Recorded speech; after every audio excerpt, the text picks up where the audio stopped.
the world is noisy right now and a little stressful. And I think this season of parenting that I'm in is causing me to be really hard on myself because I'm wanting to show up 100% for my kids and everywhere else in my life. I feel like I'm failing everywhere. And the feeling of failing everything, I'm sure, is like if you are a parent or not that listens to this podcast, you're like, I've felt that before. But I think that is something that's been a main focus of mine. And one of the first things that resonated with me with the Enneagram was thinking about the experience I'm providing for my kids. And if that's how I would judge my performance of that being, if I've flown off the handle, if I've been impatient, if I've not been 100%, that can really, really stick with me for quite some time. So I'm trying to do my best to lean into the awareness of that, but my acts like a 1 from the perfectionist standpoint, thinks like a 6 is thinking worst case scenario. I'm sending my kids into therapy and I'm losing all my friends in the process, right? Like, before we started, I don't know if Holly's gonna edit it out or not, but when we decided on this topic, I was like, "Pull me out of my hole. It's dark down here. Stinks." And my response was, I don't know that I can pull you out today. I don't know that I got it in me. Maybe not this week. You got a Uh, tow rope in there yeah. somewhere?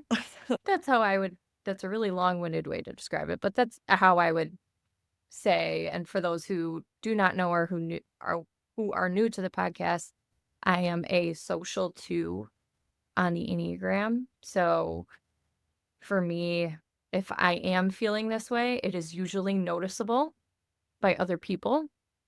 I got called out on it today. Someone I know is like, "What's wrong with you? There's something not like, are you busy? Are you like, what's the vibe?" And I'm like, "Oh no, I'm just dissociating. Don't mind me." I think it's hard in these times. And, a few podcasts back, we talked about the full moon.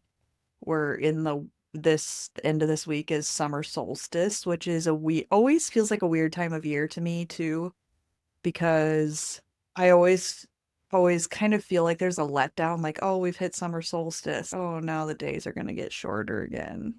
So there is a little bit of that.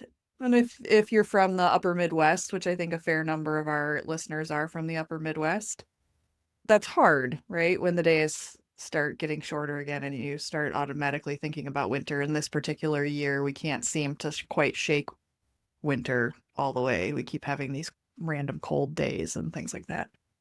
So I think there's like some seasonality.